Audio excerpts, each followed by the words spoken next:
Ya tenemos los primeros milmillonarios de la era de la inteligencia artificial que han surgido no por desarrollar la infraestructura de esta industria, sino por utilizarla en crear aplicaciones prácticas para los consumidores.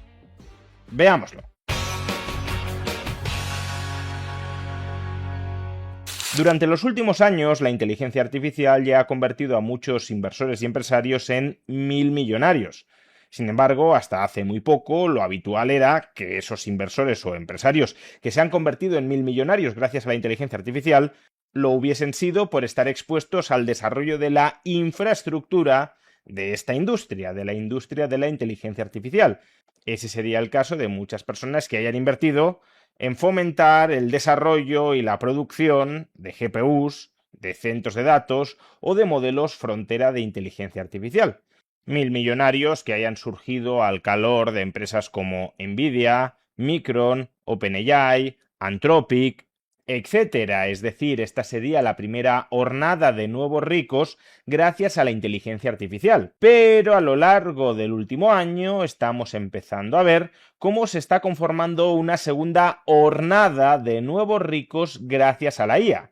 Y a diferencia de la primera hornada, esta segunda no está vinculada al desarrollo de la infraestructura de esta industria, sino más bien a la utilización de esta infraestructura para generar aplicaciones que tengan valor, que sean útiles para sus clientes. Y a continuación vamos a exponer 3 ejemplos de esta segunda hornada de milmillonarios gracias a la IA. En primer lugar, nos encontramos con el caso de Harvey, una startup valorada en 11.000 millones de dólares y cuyos dos fundadores, Gabe Pereira y Winston Weinberg, se han convertido cada uno de ellos en milmillonarios con un patrimonio neto estimado de más de 1.600 millones de dólares. Harvey es una suite de herramientas de IA diseñada específicamente para profesionales del derecho que automatiza la investigación jurídica, la redacción de borradores y la revisión de contratos. Y esto es lo verdaderamente interesante. Harvey no es un modelo de inteligencia artificial distinto e independiente de los de OpenAI o Anthropic. Al revés, lo que hace es utilizar estos modelos fundacionales especializándolos en el dominio jurídico. Lo que está vendiendo, por tanto, no es un nuevo modelo cognitivo, sino el uso del mismo para resolver problemas humanos como aquellos derivados del ámbito del derecho. Segundo caso, OpenEvidence, una empresa fundada por Daniel Nadler y Zachary Ziegler y que está valorada en más de 12.000 millones de dólares. De tal manera que, por ejemplo, Nadler se ha convertido en milmillonario con un patrimonio neto de más de 7.000 millones de dólares. El producto que ofrece OpenEvidence es un asistente de inteligencia artificial dirigido a médicos.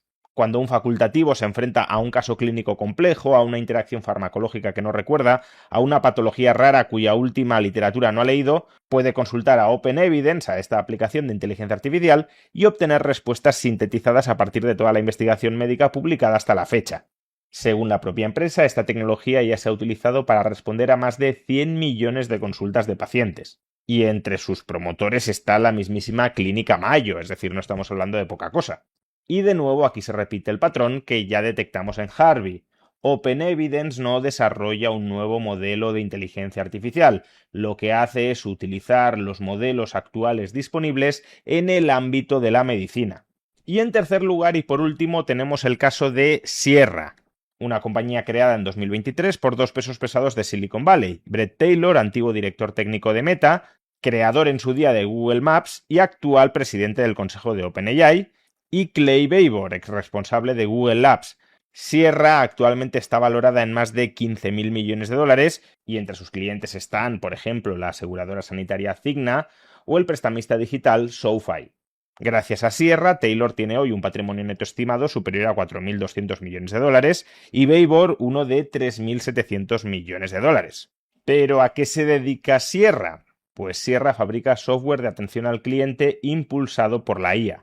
La atención al cliente es probablemente uno de los casos de usos más obvios y más amplios de la inteligencia artificial generativa actual.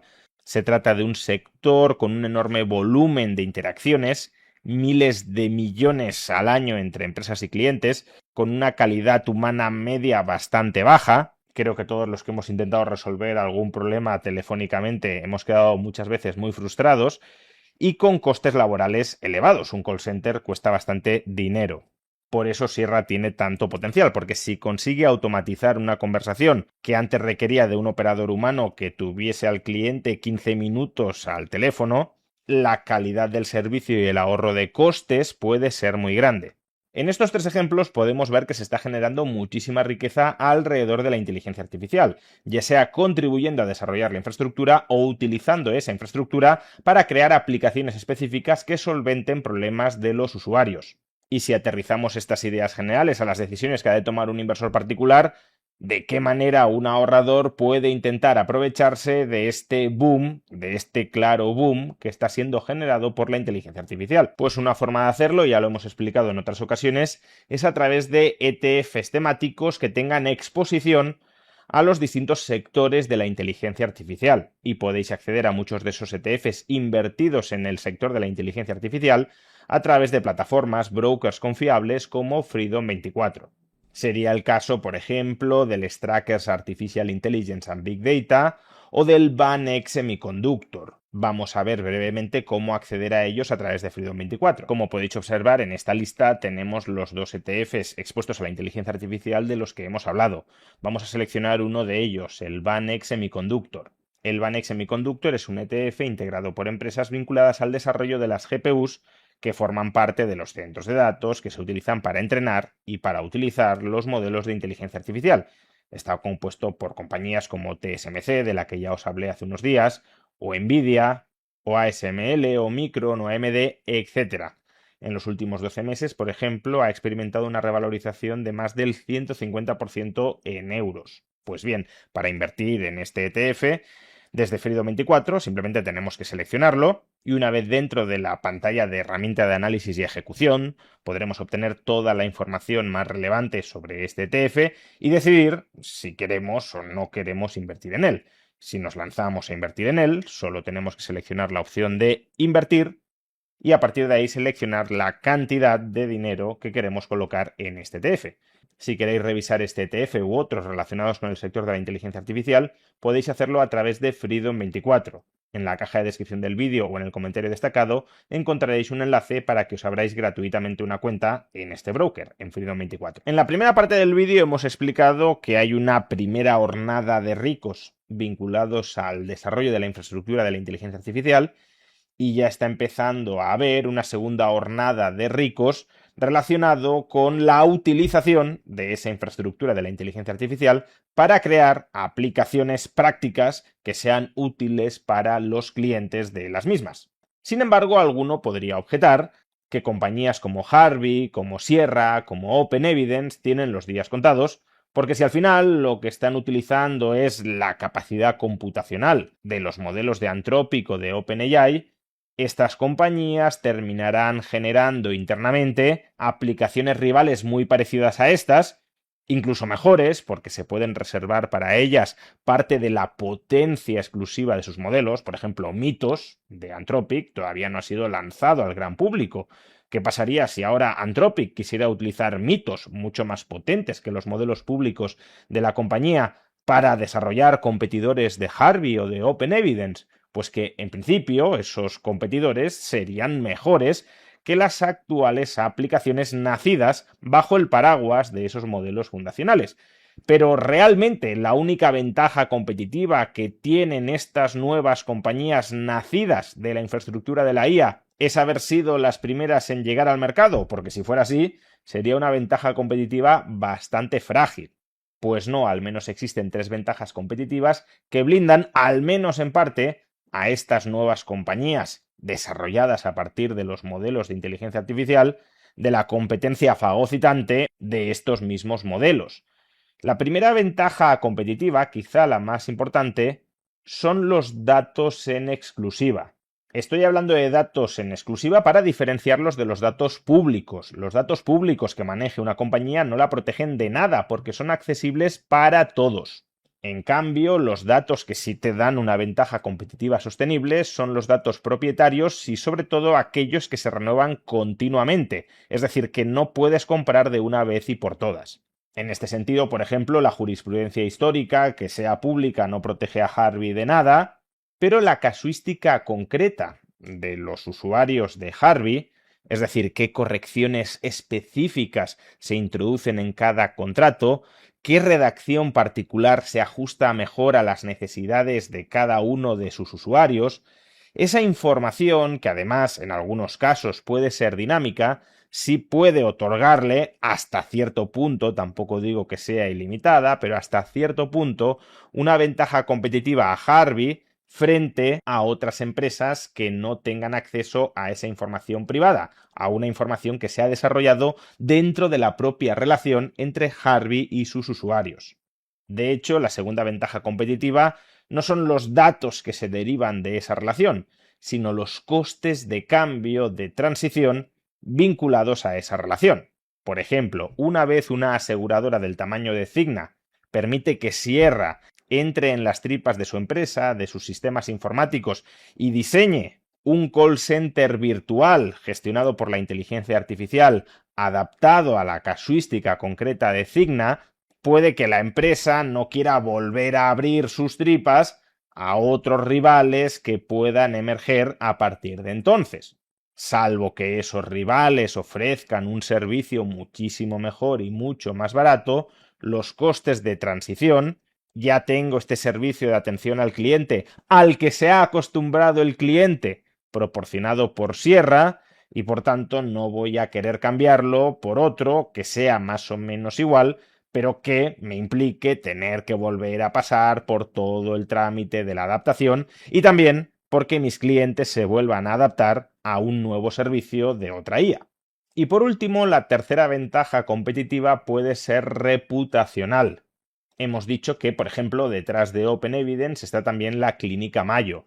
Si uno quiere utilizar una herramienta de inteligencia artificial que ayude a resolver dudas médicas y que además asuma la responsabilidad jurídica de esas recomendaciones, porque no basta con hablar con un chatbot que no asume ningún tipo de responsabilidad de las sugerencias que efectúa, sino que queremos una herramienta de consulta inteligente que además pueda responsabilizarse, esa herramienta, o más bien los promotores de la misma, de lo que dice a sus usuarios, pues entonces puede que los médicos se fíen más de utilizar herramientas especializadas como OpenEvidence, que repito, tiene detrás a la Clínica Mayo, en lugar de herramientas genéricas de OpenAI que no tienen ni esa reputación en el campo de la medicina, ni tampoco está regulatoriamente adaptada a asumir responsabilidades en el campo de la medicina. Cuidado con esto, no estoy diciendo que estas tres ventajas competitivas sean infranqueables, sean insuperables, que de ninguna manera Anthropic o OpenAI vayan a poder derrotar a sus competidores más especializados. Lo que digo es que no es meramente una cuestión de tener a tu disposición el modelo más potente. Hay otros factores complementarios en los que Anthropic o OpenAI no tienen una clara ventaja competitiva, que también son decisivos para que estos nuevos modelos de negocio surgidos de la infraestructura de la IA puedan terminar triunfando. Por eso, el mensaje que creo que deberíamos extraer de toda la casuística anterior es un mensaje con un tono más bien positivo que pesimista. Estamos en un momento de profunda transformación tecnológica, un momento en el que en consecuencia se están amasando nuevas fortunas cuando se desarrollan nuevas y mejores soluciones a los problemas de los ciudadanos, y esas fortunas no tienen por qué acabar teniendo un carácter efímero hasta que los grandes desarrolladores de los modelos de inteligencia artificial se los coman. Puede haber ventajas competitivas dentro de un mundo de IA relativamente sostenidas en el tiempo. Y por eso, en los próximos años, si la economía de la inteligencia artificial sigue avanzando, las facultades que desde luego se revalorizarán muchísimo son las del emprendimiento, es decir, la capacidad de utilizar esta enorme capacidad cognitiva de la inteligencia artificial para aplicarla en la resolución de problemas concretos y específicos de los consumidores. El umbral del capital mínimo necesario para generar nuevas y valiosas soluciones a los problemas de los demás ciudadanos se reducirá mucho. Y por tanto, aunque la inteligencia artificial, desde luego, como toda innovación disruptiva, terminará destruyendo muchos modelos de negocio de la vieja economía, también posibilitará la emergencia de nuevos modelos de negocio dentro de esta nueva economía. Y por eso, lejos de enfrentarte a la ola, es mejor aprender a surfearla.